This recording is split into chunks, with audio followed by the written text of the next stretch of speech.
Hey, everybody, welcome back to another special episode with a capital S, special episode of the Fantasy Fiends podcast. Today, we are joined by some awesome authors, as you can kind of see around the screen there. We are discussing all things dark. What's not to love about that, right? Let's start off with Mr. Dark himself. I know that was a terrible pun, but Dyrk, go ahead and introduce yourself. Hi, everybody. I am Dyrk Ashton. I am the author of the Paternus trilogy that's almost actually a trilogy. First book is out, this one, Paternus Rise of Gods. And the second book is also out. They're both up on Amazon, NKU, and Myths and Gods and Monsters in Present Day. And it's much, much darker than anything Ben writes. Which leads us to our second guest, the nemesis of the week, Ben. Hello. Great to be here. Thanks for having me, Andy, and everyone. So I'm Ben Galley. I'm the author of a range of different fantasy books, including the Emaneska series, Scarlet Star trilogy, Heart of Stone. But recently, and what I'm talking about today, is the new Chasing Graves season series, which is a very, very, very dark trilogy. Way darker than anything Dyrk could possibly come up with, namely that it's all about death. Set in a pseudo-Egyptian world full of ghosts, ancient magic, and personal struggles. Very cool. Very cool. Steven, why don't you go next? All right, I'm Steven Kelliher, and even though I'm not officially a part of the Duel of Darkness, it's just because it wouldn't be fair if I was. I'm the author of the Landkiss Saga, which is often described as a blend of Princess Mononoke and Avatar: The Last Airbender. And the dark things in my world are basically perversions of nature, I guess you would call them, sort of natural gods as opposed to Western demons or things like that. And I'm looking forward to officially judging who's the darkest other than me. Even if there's no, just pass judgment on people. That's dark enough, right? I'll just judge in general. It doesn't have to be about books or anything. And just Dyrk's off to a bad start so far. That's awesome. JD. JD Franx, author of the Darkness Within Saga. Don't know what else to say. Well bear with me. Well done keeping it succinct. It's the only second one I've done, and I'm not the most social person, but what can you do? I'm here for support, I guess, and to poke at fun, all things dark. Nice. Angel, last but not least. Hey guys, I'm Angel. I'm an epic fantasy author, but that's kind of, apparently people are calling it other things, dark or grim dark or heroic, but whatever. I have a Battleborn Mage series that's coming out. The first one I actually just uploaded to BookFunnel for free, Blood of Vengeance. Ooh. Yeah, I'm excited. So I want to see what all you guys got because I've read about half of them. So, and we're not gonna say which half so that some people don't feel bad. Okay. Yeah, exactly. All right. So I guess the first question of the day is, what is it about your story that makes it dark? I will throw this out to the crowd. Who wants to answer this? What is it about your story that makes it so dark? I'll take this one just to see what, lay the foundation, see what Dyrk can claim. What makes my series dark? It's got graves in the title. Graves, usually a dark subject matter for a start. But in all seriousness, mine is a story about a gentleman called Cautro Bassart, who is down on his luck. He's like, at the depths of his life so far, and he's willing to do anything to change. And unfortunately, that willingness takes him to a place where murder is so casual, it's done in broad daylight on the street. And unfortunately, Cautro falls foul of that and is murdered within pretty much the first half an hour of stepping foot in the city of Erexes. So, in terms of subject matter, it's quite gory. The themes of death, the afterlife, of ghosts being enslaved by the rich and powerful, and even the way that the entire society is based, you have to own more dead people to be the emperor. So I think it's pretty dark. Aside from the gore, there's pretty dark scenes involving ghosts and ghost mechanics. as well as a range of just hopeless decisions and terrible consequences in the true grimdark form. No one really wins by the end; they just survive. So I don't know. I'm trying to remember reading Chasing Graves. Is it illegal to kill people, or it's just you have to be smart about how you do it? You got to be smart. Yeah, smart or just basically powerful enough. So, for instance, there's murder 24/7 in Araxes, but there is a law enforcement completely inundated. You have literal towers of documents and lawsuits and claims of wrongful indenturement, as it's called. So yeah, there's a huge element of just kind of hopelessness in Araxes, and it's just a pure chessboard for the game of the rich and powerful. Well done. Who else wants to go?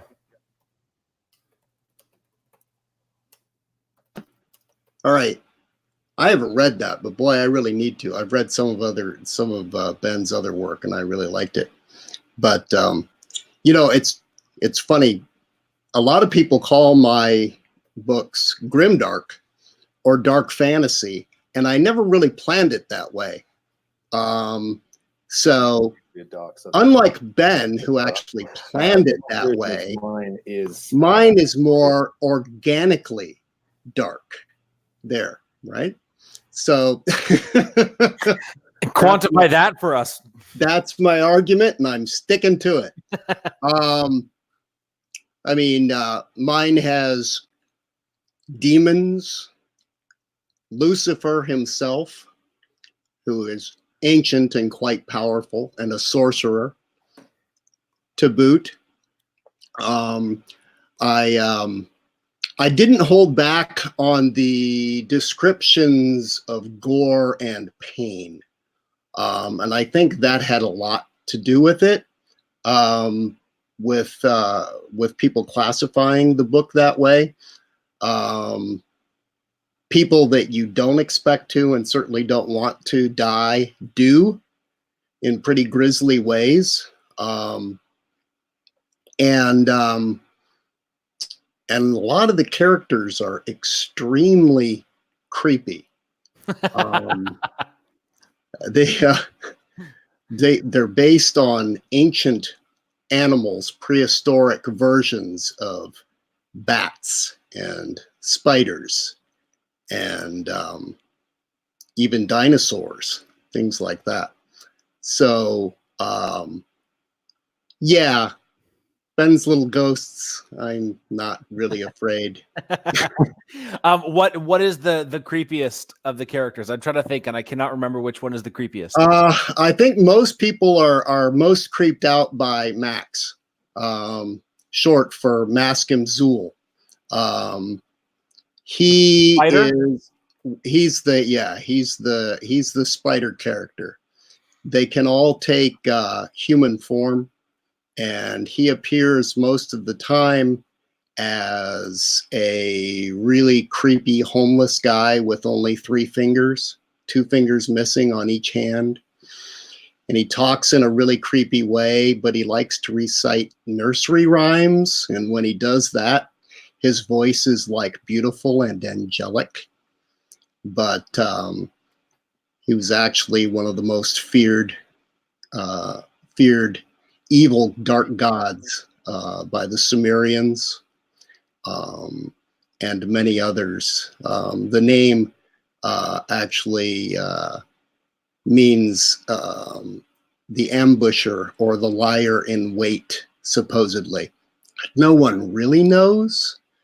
If you look at 3 different translations of Sumerian texts, you're going to get 3 different things.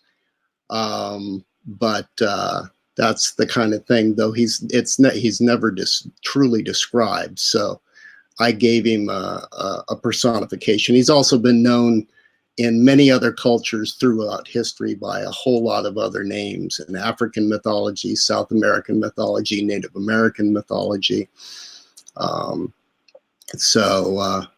Yeah, he's the one that really creeps people out. And he has no bones about fucking people up. I mean, messing people up. Sorry. It's okay. This is a sweary kind of podcast. You're okay here. All right, Steven, what about you? Tell us about why the Landkiss saga is so dark. Well, I want to just start by kind of seeing what I feel about Ben and Dyrk so far, and I'm not that scared. I mean, Dyrk's talking about organic darkness, which it just reminds me of like the Whole Foods of dark fantasy. Like compost. Yeah, Compost. I mean, granola and that kind of stuff. And then Ben's talking about ghost mechanics, and that is a little scary because mechanics always screw you on, car repairs. So I can only imagine a ghost mechanic. But anyway, yeah, the Landkiss saga. First of all, I think I've got a little bit of an advantage because it literally begins in the dark months. So there is no sun for several months at the start of the novel. And what I was most influenced by, I mentioned Princess Mononoke earlier, but I've been heavily influenced by Tolkien in terms of fantasy, but in terms of tone, I guess my heaviest influence is probably Hayao Miyazaki, the anime director. And there's an opening scene in Princess Mononoke that really stuck with me and kind of inspired the beginning of Landkiss, which then turned into a whole other thing. But it essentially, I don't know if you guys have seen it, but it's a scene where a young warrior from a village defends the town from a demon. And the demon is a giant boar that they call a god of the forest. And he kills the boar. But what always stuck with me about the scene was that the boar was, it seemed infected with sort of like a demonic dark sickness. And what I found fascinating as a kid was that it was undoubtedly a monster that had to be killed. But when Ashitaka, the hero, kills it, he actually prays to the boar because it was a victim too. So that's sort of threaded throughout the Landkiss saga, where I was kind of interested in, okay, you get fun scenes of demons and sort of dark things in the woods that are attacking, and your heroes have to defend themselves and have kind of grown up in this world. But there's sort of an undertone that none of this is natural, none of it should be happening. So the young people in the Landkiss saga have grown up fighting off these demons, but their grandparents were not. These creatures were not around when their grandparents were fighting. So there's kind of a juxtaposition of, we've got to kill these demons, but some of the characters are wondering or basically seeing it for the truth, which is that these demons are actually victims too. So it's sort of trying to play a little bit with morality. Is it, we think about war on human terms, and is it right or wrong to kill?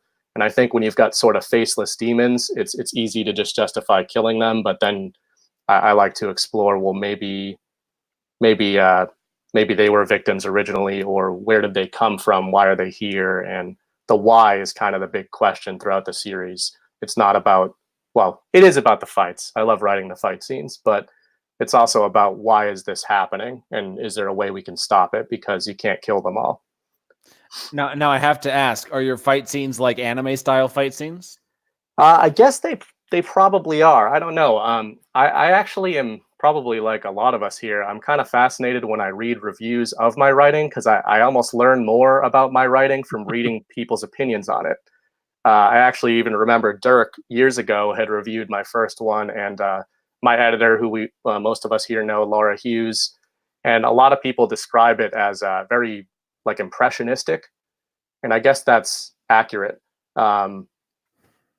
Even though I've got experience in combat and all that kind of stuff, I tend not to write highly detailed fight scenes from a physical perspective. I'm not telling you every sword stroke and every parry and that sort of thing, because having fought, I find it sometimes unrealistic, because I know that even the best fighters in the world, they're not thinking about the actual moves that they're doing. So I've always tried to focus on more the feel of a scene and visuals, and the heroes in my novels are elementals, so that kind of lends itself to, you're getting attacked by demons in the woods, and if you've got control over fire, it can create some pretty visually stimulated scenes that yeah, I think as the series goes on, it does kind of verge into the anime territory, where there's when you've got an elemental burning away demons, that's one thing, but what happens when one elemental finds himself on the other side from another elemental? And that's where kind of the big the power creep that I referenced earlier in Dyrk's book, I've kind of found creeping into my own. Interesting. JD, what about you? Where are your books dark? I'm a little bit different because being a pantser writer, mine just kind of came out the way it did, unintended. But the series title pretty much says it all. It's about the darkness within everybody and everything, and the difference between people who fall to darkness or let it rule their soul, as opposed to those who fight against it, and how each becomes stronger in their own way. So I don't know. It's a little bit different for me because everything just comes out of my head and down onto the paper or computer. So until I start doing second and third revisions, kind of almost reading it for myself for the first time. But I had no intentions to go as dark as it did. It's just the way the world of Kelowna turned out. It's a dark world. It evolved with magic in a similar fashion to the way Earth has evolved more along with technology, but Kelowna evolved with magic. So every magic user draws magic from a different source. There are laws and rules, but there are certain countries that, having their own freedom and their own innovative magic, darkness kind of tends to creep into everything. And that's how I deal with it. And that's what makes it a lot of fun to write, but it also makes for a lot of revisions afterwards, because sometimes you get more darker than I want to, or more darker than I'm comfortable with. So you got to go back and pull some of it out. My books are definitely for adults, but I try to keep it not too over the top, because I am more inspired by epic fantasy than I am dark fantasy. Mm-hmm. So I still call my own epic fantasy with some very dark tones. Interesting. But other than that, that's where it is. I'm more interested in everybody else's now that I'm here, because on the flip side, I like to read dark fantasy almost as much as I do the epic, bigger fantasy world. So the dark stuff is fun. It is. It's fun to read. For me, it's not particularly fun to write. It just comes out of my head that way, and then I spend more time fixing it up afterwards. But I like to read it much more than I like to write it. Yeah, makes sense. Angel, what about you? How is your story super nice and dark now? Well, my editor is still saying it's heroic. Just the proofreader is like, this is not epic and this is not that. It's grim dark. I'm like, it's not. But okay. The Blood of Vengeance, it's got Kelliher, who is he's enslaved and beaten, and he's he's a gladiator that's forced to play the role of Kelliher, who is a prince's savage, bloodthirsty champion. So you have all that, and he has to do what the prince says no matter what, and he has to rile up the crowd and everything with the blood and everything raining down him, even though it's not him, but he's got to play that role and make the crowd hate him and everything. And if he loses a fight, then the prince will kill his family. So we've got all that, and he has the pit fights, and you got the pit fights and everything, because the prince is really low on funds because he likes to spend a lot. So he makes Kelliher fight more. And then in the whole world, I've got the Shadow Spawn, which is in the Forest of Shadows, which is like, it's all darkness, like the sky, everything. It's like this ink blot on the map that these beasts are coming from somewhere. It's rumored to be a rift, and they're just completely unnatural. They're like, there's giant lizards, there's these blazers that they erupt into flame and enraged. There's like 40-foot snakes, there's everything, and they attack the wall that is surrounding it, the black wall. That is to keep everything whatever's coming from this rift, they have to keep from coming to the human realm. So this is set in the same world as what was it called? Beyond the Shadows. Beyond the Shadows, right? Does this happen before or after? The Blood of Vengeance happens before. Okay. Interesting. So the darkness is not only the circumstances, but then also the situation. I mean, the world around him. I mean, those demons coming in. It's a little dark, demon invasion. It is kind of fun to write. Now, let me ask you guys this. The guys, of course, including you, Angel Lady. Are you naturally sort of a dark person, like a little cynical, a little bit broody by nature? I see. I'm kind of like I'm probably a strange one. I enjoy darkness. I enjoy kind of even as things are just as basic darkness as the horror films. I enjoy fight scenes and things like that. I'm actually quite a happy-go-lucky person. I'm quite, I don't know, I'm always up to mischief of some sort or other, and I kind of enjoy the lighter side of life. I'm a big comedy fan. I'm always I'd always try to be kind of upbeat, happy, productive. And yet when it comes to writing, I like to describe Ben as sparkly. Thank you. Sparkly. Yeah, I'll go for that. Sparkly person. And yet when I write, and this is what Dyrk, thank you for the compliment, but yeah, I'm going to have to bring it back to you now. But when I write, it's almost like I kind of let the doors open to the darkness, and I'm channeling some sort of dark side because I just can't help it. I mean, JD, you mentioned that, when you go back through, you kind of take the darkness out. In a way, I'm trying to put more darkness in, especially with this series of Chasing Graves, because it is a dark world. Like I said, there's a lack of hope. The entire world either fears being enslaved for immortality, or they're the ones enslaving and becoming more powerful from the enslavement. So to me, everyone is kind of in a dark place, and I was just, I want to put in darker personal stories and have these little vignettes where there's like a murder scene and someone's just picking through, like, what the hell do we do with this? So I kind of find myself really leaning towards that desire to kind of want the reader to squirm a little bit or cringe or, I don't know, even shudder.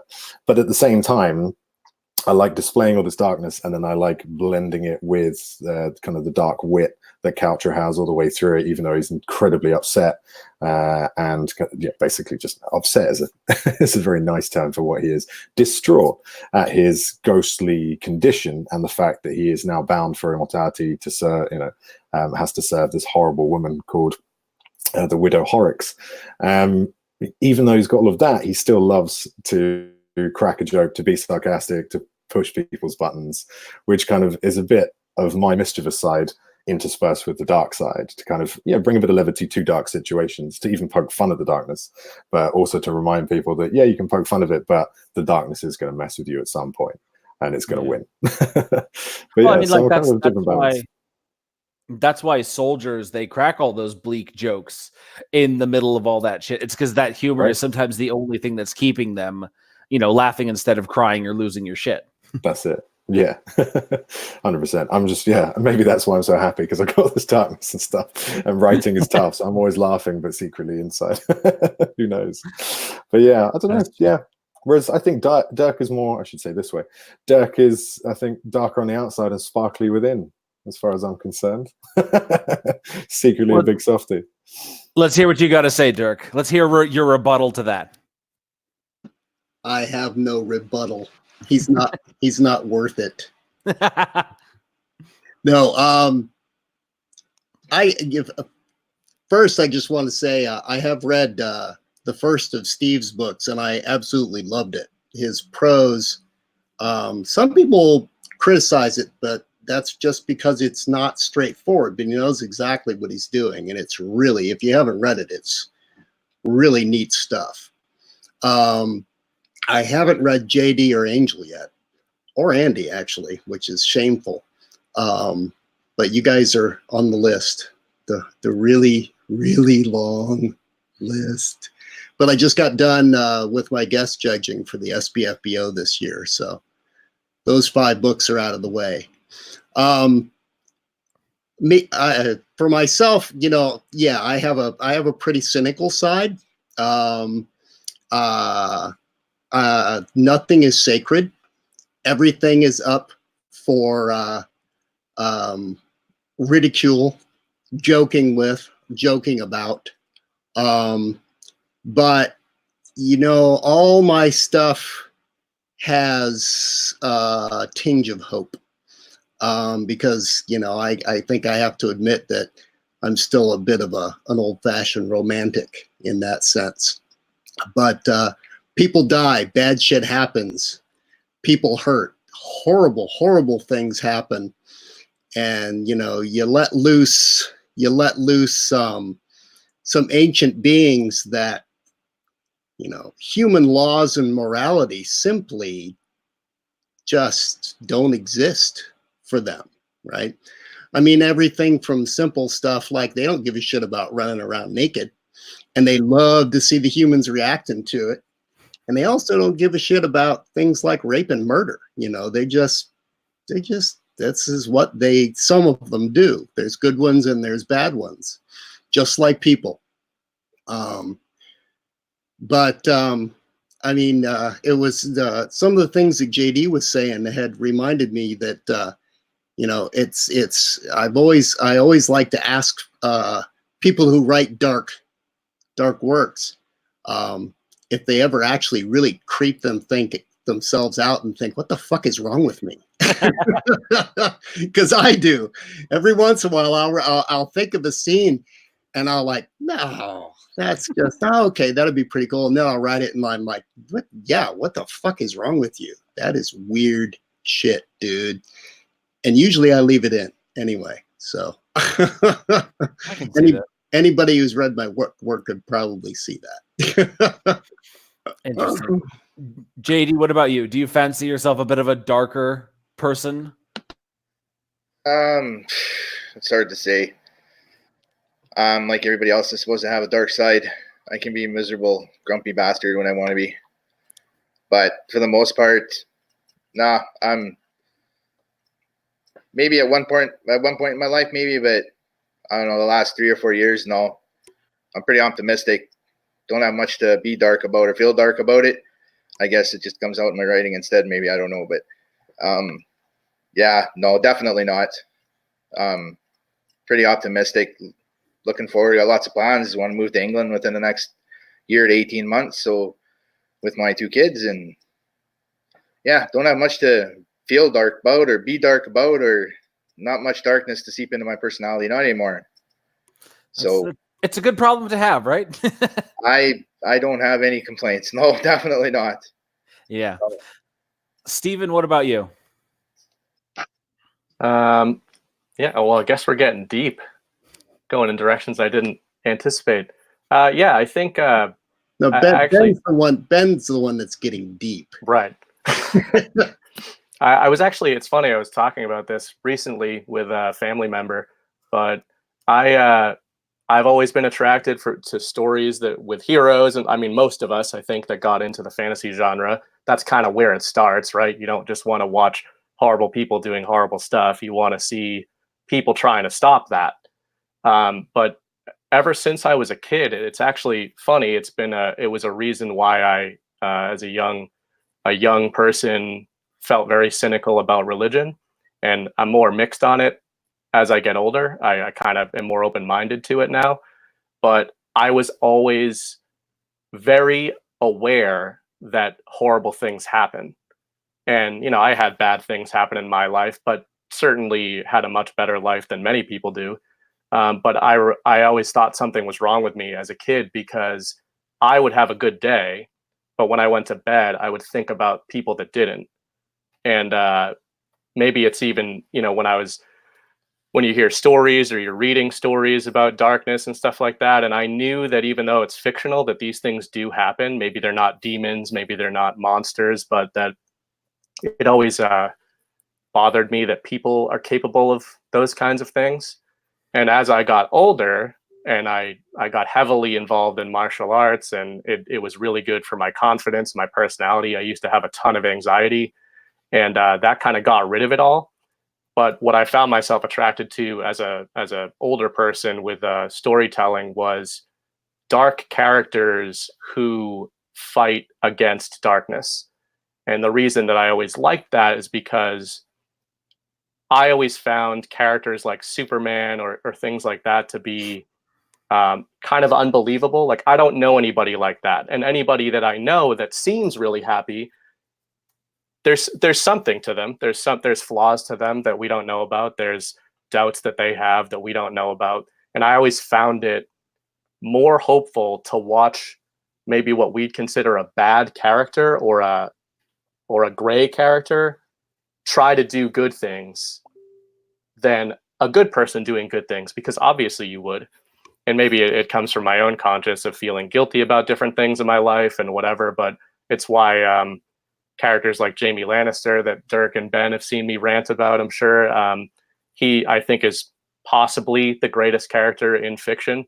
I think somebody like, well, even when we look at kind of the zeitgeist of what's popular when, and we look at the last 20 or 30 years, I think there's a reason that characters like Jaime and Wolverine and Batman and things like that, there's a reason that those have become popular.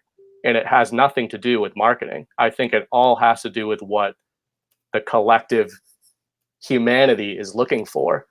And I don't think people anymore are looking for characters who just tell them everything's fine, everything's going to be fine, because everybody knows that it's not all fine, that there's bad stuff's going on. But what I like seeing is people trying to stop it anyway, even if there's no hope in doing it, even if there's no a recent movie that I think is a masterpiece is Logan. And I love, he's miserable at the start of that movie and he's basically miserable at the end of that movie. But the whole time in the middle of it, he's doing the right thing, even though he doesn't want to. And I find those kinds of things fascinating. Anyway, kind of rambly, but yeah, that's, I think, what attracts me to, because I think some people will look at all of us, what we write, darkness, and they would wonder why you want to focus on that kind of thing. And I think that probably all of us are writing about people trying to stop those things, even if they fail. So sometimes I think you have to immerse yourself in darkness in order to, have any hope of kind of beating it.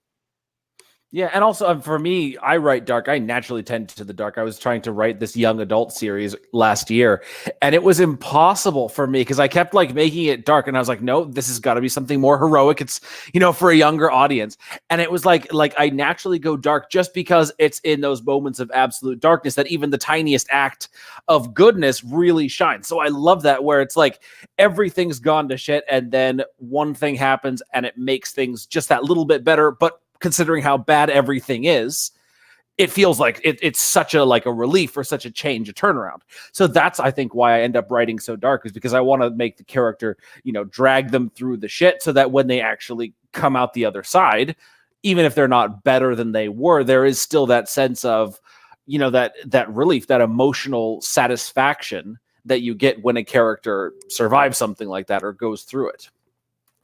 We have a question from the audience.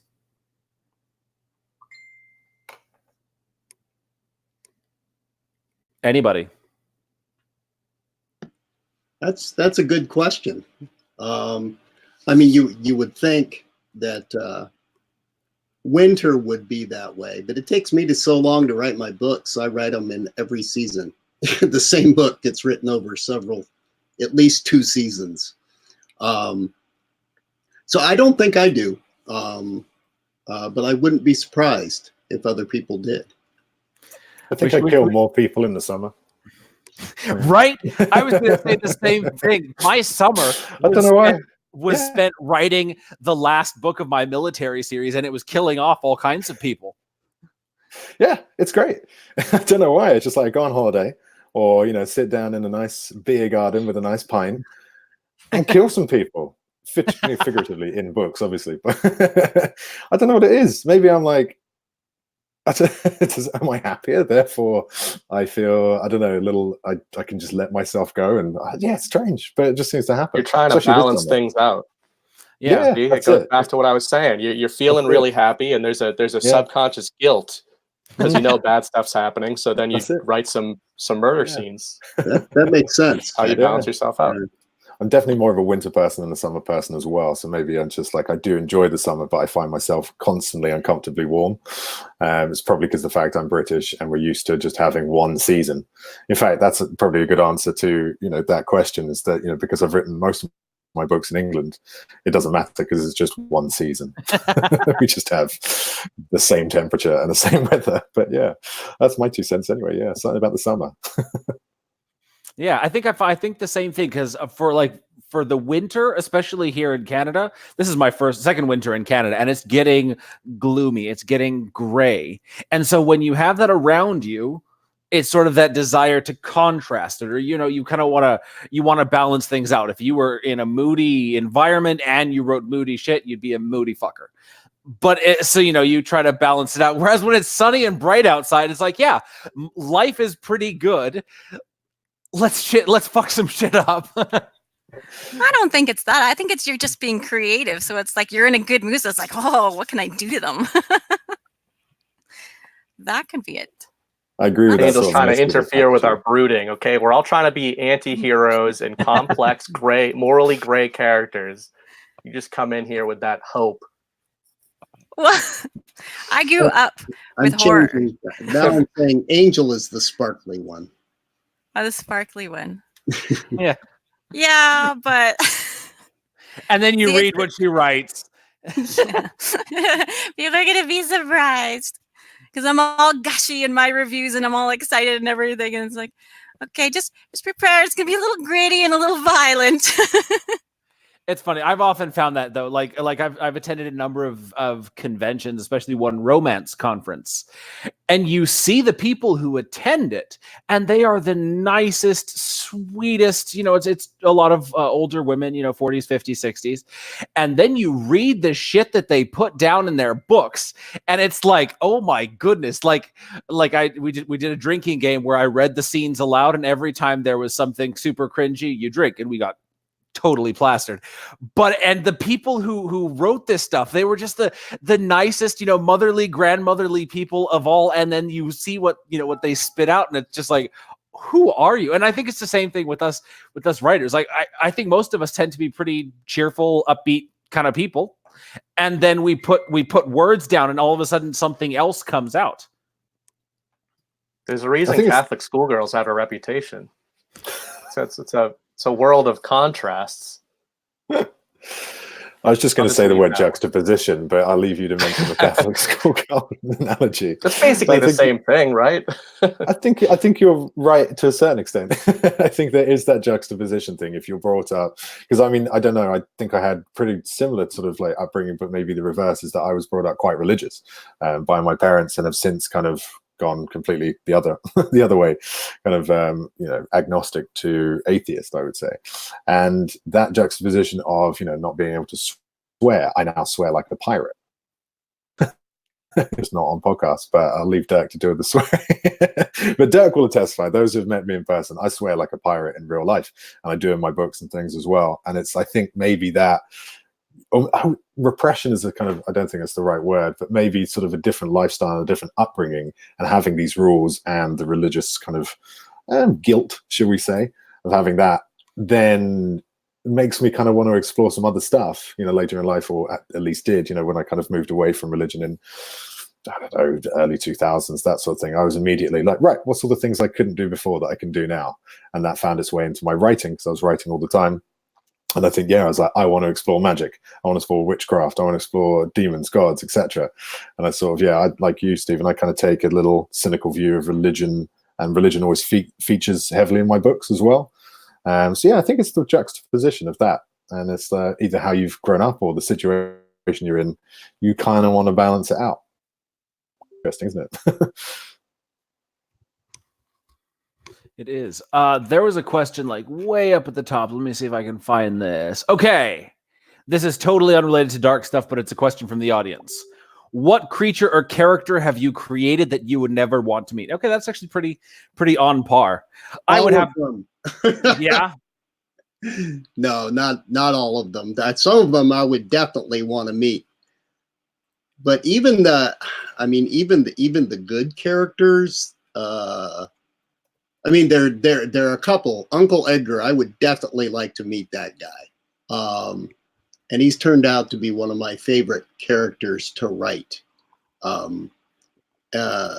For most, and I also wouldn't fear for my life. No, but these are the ones that you don't want to meet, like the ones you would want to steer clear from.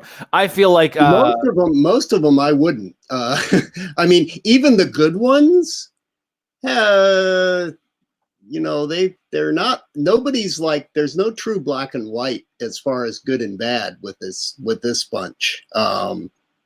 Some are much worse than others, but even the good guys, when you've lived as long as they have and been through as much as they have, you are capable of some pretty creepy stuff. I definitely wouldn't want to meet Max ever. I would never want to meet Claren unless I had one of the other more powerful characters with me. Am I allowed to do that? What's that? What about your leech? Oh God, Lamia? No, yeah, ooh, no, yeah. That actually, she probably would be the one I'd want to meet the least. Actually, now that you mention it, yeah, that one, Lamia, the leech would be the one. Ugh, that one creeped me out when I was writing the description of how she emerges from this like croc that's been carried around by this giant half bear guy. That actually did. I had almost forgotten. She's in the first book, early in the first book. Yeah. Oof. No. Yeah. I'd almost rather meet Max than her, I think.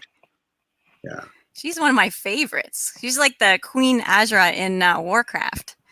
That the really hot, seductive one, but damn. Yeah. Ugh. Yeah. What about you, So other authors? That would be mine. Thank you for reminding me, Angel. Yeah, no, that particular character I would never ever want to get even close to. In fact, some of the other characters would go miles and miles out of their way not to come near where they knew she lived. I'll go for a couple of mine. I think I'll choose one human character and one just pure kind of beast. I think I would never want to meet. So yeah, the latter would be the dreadworms in my books. Sorry, dune worms, not dreadworms.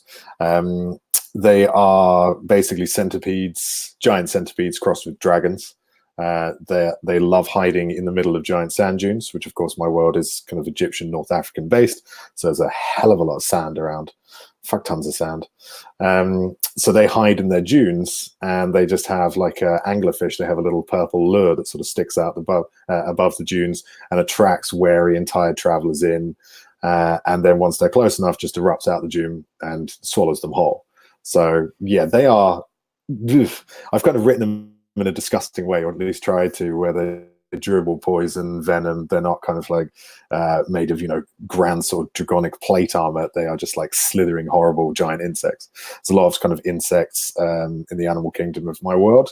And otherwise, I'd say the human character I would never want to meet. I mean, there's a lot of evil and backstabbing characters in Chasing Graves and the Chasing Graves series, but I think it would be Boran Temza. Boss Boran Temza, because he seems like he has this kind of like gentlemanly sort of way about him, and he seems very polite and uses, kind of a floral tone and a formal tone as well. And he sort of like suckers you in, and then he'll just murder you on the spot. So I think that kind of like evil, kind of seeping evil nature of him, and just constant duplicitousness. He never tells the truth, even though he's quite a rich character. He's one of the main, I'd say, protagonist and antagonist. Is he the guy like with like a golden claw thing or something? Yeah, okay. That's it. Yeah, that's him. Yeah, so he's lacking a leg, and he has a giant eagle's foot made of copper talons, copper and gold. And copper's the material in my book that can actually cut through ghost vapor, because they're just a vaporous form. All the millions of ghosts in Araxes, they're all vaporous and they all glow blue. But copper can punish them or hurt them. So some people will use sort of like a copper choker around their slave's neck, or copper leashes, copper whips, claws, even paint their nails with copper and stuff. And yeah, Boran Temza has his eagle's foot, which he loves to just stamp on people with. But he's also small. He has no lack of physical strength, but it's all up there. And I think it's that makes him dangerous, is his cunning, his wit, and his just absolute absence of morals. completely. He does not care. Very interesting. JD, what about you? Any characters you would absolutely not want to meet from your story? Easy one for me, because in the first 3 books, that would be the Mahala. They live underground. They're 3-foot tall creatures. They're strange. They hunt by echolocation, and they move exceptionally fast. Like, they can cover 100 feet in a second, blink of an eye. And Wow. they hunt with a type of echolocation. So all they ever do is they travel in packs, tribes, and then they walk around making these strange noises that sends out their echoes so they can locate their prey. In the second book, Kale, the hero of my series, he runs into them when he's underground escaping from a dwarven prison. And yeah, I've had lots of people reach out about them, that they make people readers' skin crawl. And the 4th book, that's almost ready for editing now, it's far darker than anything I've ever written, but the story is featured strongly around a primordial curse that has infected a castle, and all the animals and creatures have been changed by the curse. And there's a female demonic woman there, and she's called the Keeper of the Curse. She's one that I wouldn't want to meet. She's very strange, and she's just she doesn't interfere when people come to the castle or try to find the castle, but she seems to have some kind of strange control over all the infected creatures. And yeah, there'll be much more about her coming up in more books, but I don't know much about her yet. Like I said, I'm a pastor, but yeah, she makes my hair stand on end, and I write her. She's very strange. So those would be the 2 for me. And I mean, there'll be lots more coming up in books 4, 5, and 6. They're far more darker. They deal with a far more darker story. So I guess we'll look forward to see what comes up in the next few books. It'll definitely be much darker than what I'm used to writing. So, but for now, those 2, more dark, easy hands down. Yeah, more it is. They said the first 3 books, they weren't that dark. They weren't intended to be that dark, but the next 3 are definitely more dark. They're going to be more dark. I'm intending it to be more dark because that's just the way the story is going to go, I think. Pretty sure after writing the 4th book where that's going to go. It's going to be much darker. So I guess we'll see what happens from there. But for me, easy 2 in the first 3 books, and then the 1 in the 4th book. I wouldn't want to meet them for nothing. I mean, both of them make my skin crawl, but they've done a good job of creeping out readers. I've had lots of mail and fan letters about them, especially the Mahala from the 2nd book. They just seem to get under people's skin for some reason. I don't know why. Awesome. Steven or Angel? I guess I'll jump in. Yeah, I mentioned that there's a lot of sort of demons, I guess you'd call them, like unnatural spirits. So there's monsters and there's creatures that are more powerful than others. But one of the tricky things I found in the Lankis saga is that the hero characters are very powerful. So I think a difficult thing to write is if you've got my elementals, the fire elementals are called embers, and like I said, they're extremely powerful. So sometimes it's tough to keep tension in a scene when, they're cutting through swaths of enemies and they're taking down basically titans and all this kind of stuff. How do you really feel fear for them? And there's one type of creature, these demons are called the dark kind, and they just know that they come from another world. They don't really know why or where. But there's a type, most of them are just kind of perverted, corrupted beasts and demons. But there's some called sentinels. And what's scary about them is that they're stronger and faster than a normal person. And they're basically a shapeless kind of, or not shapeless, but they're formed like a person, but they've got no features. They're kind of just like a blank slate. And if they get a hold of you, they can essentially invade your mind. And because they're formless and they have no real thoughts or emotions of their own, they're looking to attach to something that does. And they basically see anything from a tiger to a wolf to a person to an ember as a shell that they can crawl into like a hermit crab. So that's kind of an element of fear I introduce, where maybe even early on, a very powerful character is taken by a sentinel. So it just shows that they can scoop up a dog just the same as they could scoop up an ember. And then not only is it scary because you're being controlled by this other entity, but it's scary for everybody else. So when one of these sentinels takes an ember from the main village, all of the other embers know how powerful he is. So, and it makes it even more frightening because when they have to fight him, there's not really any way you can just hold them down and subdue him and perform an exorcism or something. You're fighting essentially an elemental warrior god. So how are you going to protect your people from him without killing him? And it's kind of close to impossible. So I think that's sort of how I just saw a question, why are they called Sentinel? I really name a lot of my things based on feel, and I guess it's more based on function. They're sort of, if you imagine the dark kind as like a shapeless army of just mindless beasts that are roaming throughout the forest, the way I thought of the Sentinels is that they're kind of nodes within the network. So the Sentinels kind of guide all of the other creatures. They're the ones that sort of are planning attacks. They're looking for victims and stuff like that. And they're the ones who are watching people. They're not just aimlessly hunting around. So they were actually inspired by bee colonies, where you've got your drones in bee colonies, and then you've got your soldiers, and everybody's got a job. So the Sentinels are essentially the nodes in the network that are guiding the army. They're picking the targets, but obviously there's somebody behind them. There's some kind of entity behind them, and it sort of makes it more frightening because you can't reason with one. You can't come into contact with it. It's like, you can't reason with a crocodile. So you can't reason with a Sentinel that's this demon that is just programmed to try to take you over and use you to further the army's goals. So I think it's another thing that's scary, is that as people, we like to think that if we're in kind of a no-win situation, you can talk your way out of it, or reason with somebody or something like that, or make a bargain, but there's no doing that with a force of just pure evil. Interesting. Angel, I'm pretty sure you're going to say the prince is the one you wouldn't want to meet. Actually, I wasn't. The prince is a dick and makes them do everything. But yeah, no, I was actually going to say the Goblites from the short story. That they are like little black, little goblin-looking things, and they've got bat wings, and they've got talons, and they've got snakes coming out of their head.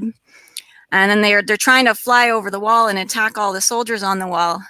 And in the short, I don't know if it's a spoiler or whatever, but I won't say who it gets, but it can take the little snakes, it can detach from the head, and then it kind of worms under the skin and everything, and then it can take the form of a human. So you would never know who was, like, I don't want to say possessed, but who was taken over by the Goblites. So that one would probably be the worst one, because you never know who is a friend or enemy anymore, because they'll wear the same face. Those sound creepy. Creepy as hell. It's even creepier if you see who actually gets it, and then who I base that character off in real life. It was definitely not me, right? Yeah. She hesitated. It's me. All right, we are pretty much out of time, so we've got time for one last question to the group. Keep your answers short and succinct. Here you go. Do you have kids? And if you do, or plan to, do you worry about them reading your work? I have kids, but have kids? Oh, sorry. After you, Angel. After you. no, it's good. Oh, cool. Yeah, my kids are. I have a 7-year-old and a 2-year-old. Sorry. So, and I don't really care when they read it. I'm tainting my kids early. They're already listening to metal and everything. Ruining them early. Well, introducing. Nice. So Ben, no kids. I'm not going to ask if you have plans to have kids, because that's going to make a really awkward conversation. Yeah. No, not at all. No plans. It's I'm kind of selfish with my time, to be honest. And I also am, like I said, mischievous and irresponsible, and I can barely kind of, keep me on a straight and narrow path. Never mind 2 or 3 or, well, don't know why I'm going for multiple numbers. A little me. But yeah, no plans. It's just not in my future, I don't think. But yeah, I'm kind of more worried about for a couple of signings I've had. People have come up, and my fantasy, especially previous series, this one's very goes between sort of the YA and it blurs the lines between what kind of age is appropriate for the books. So I've been in signings before where people have come up and be like, oh, I have a son, is this going to be appropriate? I'm like, yeah, how old? And it's like, oh, he's 11. I'm like, oh no. And then the person's actually bought it, because I'd say 14, 15, I think reading ages are kind of skewed, and people are reading a lot more of like older books when they're younger. But I worry sometimes that at those signings, people have taken home what they think is maybe a slightly kind of more medieval Harry Potter. And yeah, it's dark as fuck. So I worry about other people's, reading ages and things like that. Steven? It's going to shock Dyrk and Ben to say that I have strong opinions on this kind of topic, but I don't have kids, but I do plan to probably pretty soon. And I actually thought of it earlier, Andy, when you were talking about trying to write YA and then sort of you kept getting pulled into the dark. I'm a very strong believer that we don't give kids or young people enough credit from a mental perspective. And the reason I think that is because like I said earlier, I can remember thinking about these things as an 8-year-old. I was reading, and there's a lot of stuff out there that I think, let's just think of it logically. If you're a kid who grows up with no exposure to dark or violent topics or controversial topics or anything, and when you're 18, you get exposed to something like that, are you going to do well in that situation?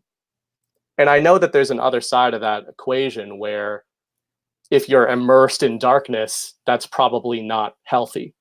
But if you're in an otherwise, as a parent, I hope, if you present, a loving environment and a supportive environment, then your kids, I'm not saying they should be able to read anything, but I certainly read a lot of violent stuff and a lot of controversial characters and things like that. I can remember as a 12-year-old reading an X-Men comic book, which you'd think, hey, that's colorful and great, right? Except it's a comic book where Magneto literally pulls the skeleton out of Wolverine in order to defeat him. Yep, I remember that one. And it's vivid. So that didn't give me nightmares as a kid. I think that there's benefits actually for kids reading. I remember reading that what hooked me on fantasy was not Lord of the Rings. It was actually Dragonlance. And I remember characters dying in that series that I had never been exposed to that. I was like, wait, this is one of the main heroes and he died. But I actually found that I attached really strongly to that because it kind of made the story mean more to me. The fact that it didn't feel like just a story because it felt like there were consequences, and that people went into these things, good people went into these things knowing that there were consequences and doing it anyway, which I actually like. So I guess that's my answer. My kids could read my stuff even if it's violent, because I think that it can only be good. Interesting. JD, what about you and your kids? Well, I grew up reading Savage Sword of Conan from the time I was about 8 years old. So yeah, I was exposed pretty young. My boy has pretty much been helping me since day one. He's nearly 21 now. When he started, he was 15, and he proofreads for me. He bounces ideas with me. We talk about. He loves helping create the creatures and the monsters for the book that are moving forward. So I've never had any problems. My daughter, she's a true intellect, and she spends most of her time studying, reading homework stuff. So she hasn't read my stuff yet, and if she ever wants to someday, then she's more than willing to. It doesn't bother me whether it's now, she's 16 now, or when she's an adult. It doesn't matter to me. Like I said, I was exposed young. I think Stephen has a good point that if you're completely shielded from it, when it does hit you, when you're near an adult, as an adult, it can probably shake you up pretty good. I can't imagine. So for me, like I said, my boy's been reading since day one. My girl wants to. She can pick it up anytime. It's fantasy. You can't keep it out of kids. You can't. Not now. It's too mainstream. So let them read it if they want to read it. Doesn't bother me at all. I will still put warnings and age requirements on my books, of course, because everybody's entitled to their own opinion. But for me, I just say have at her. If you're, and like Steven said, if you come from a loving family and you have a strong support system and you have questions, you have somebody there who can answer them for you. So can't see it being a problem. And personally don't. Awesome. Well, with that, we are out of time. So we will very quickly, I don't know if you guys know the meaning of very quickly, but very quickly go around, tell people where they can find you, your books, etc. Starting with Mr. Dyrk himself. Is that me? Is that him? No, that's as Laura, it's a terrible pun callback. As Laura Hughes likes to call me, Dark Trash Can. My books are on Amazon. Again, Paternus is the series. The first book is Paternus Rise of Gods. This is Paternus Wrath of Gods. Book 3 comes out May 19th. They're on Amazon. They're also in KU. I'm also actually on October 29th launching a Kickstarter to do hardbacks for the first book and a lot of other nifty things. And if that goes well, I will do it for the other 2 books as well. I'm on Facebook, Dyrk Ashton, as well as Paternus Books Media, Instagram, and Twitter as Undyrk, UNDYRK. Come on and play. You usually find Ben making fun of me. Awesome. True. Ben. Hello. So yeah, I have Chasing Graves out at the moment. I also have Grim Solace Book 2 out and Book 3 Breaking Chaos out as well. Did a rapid release of them earlier this year, so they're available individually, paperback and paperback and ebook and audiobook now as well, which I'm really, really pleased with. Some fantastic narrators behind that. So they are in the usual places, Amazon. These are on KU as well. You can find the audiobooks on Audible. You can find all my other books and all my other facts, merchandise, etc., and my ramblings at bengalley.com. You can find me antagonizing Dyrk on Twitter at Bengalley, Facebook at Bengalley Author, YouTube at Bengalley, and Instagram at Bengalley Author as well. So I'm around. You'll find me. Awesome. But yeah, Bengalley. Oh, my books are also on audio. They're in Audible. Very cool. Steven. I prefer Dyrk Ashton is usually what I say, but I'm between moves, so I don't have book 1 with me. But if you want to start with book 2 or 4, that's the preferred reading order. Lanka Saga's on Amazon, Audible, all that stuff, and you can go to my website, stevenkelliher.com, which is never updated. Very good. JD.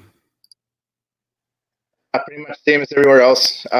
Amazon for ebooks and paperback.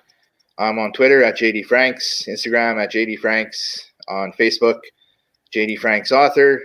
All my audio books 1, 2, 3 are on Audible through Podium Publishing. I think Andy's with them too. And book 4 should be, I'm hoping to have it out and ready in the next month. I got delayed here. Being from Western Canada, we have some pretty volatile weather, and I'm not the healthiest person on the planet anymore. So I lost a couple of weeks to some uncomfortable days. But hopefully body's starting to settle down and get used to it now, so I can get back to writing. Hoping to have book 4 out by the end of November for sure. And then book 5 should be ready to go before spring. It's half written already. So other than that, we should be good to go. Awesome. Angel. You can find me at angelhaze.com. I'm going to put the Blood of Vengeance up there for free probably till about Marches, because I'm doing a rapid release starting hopefully about then for the rest of the series. But mostly I'm on Indie Fantasy Addicts and Facebook. Very cool. And you know where to find me. We will be back on Thursday night for another special episode. Well, another regular episode, but it'll also be special as always with Jason Hamilton talking Arthurian legends. Thank you guys so much for coming on and hanging out for, over an hour now. Pleasure. Thanks for having us, Andy. Yeah. And Andy will never have us back. Why, Stephen? What have I done? Great to see everybody. Thanks Thank for you guys. having me. All right, guys, come back around for a Thursday night. Have a great day, night, whatever time it is for you. Goodbye.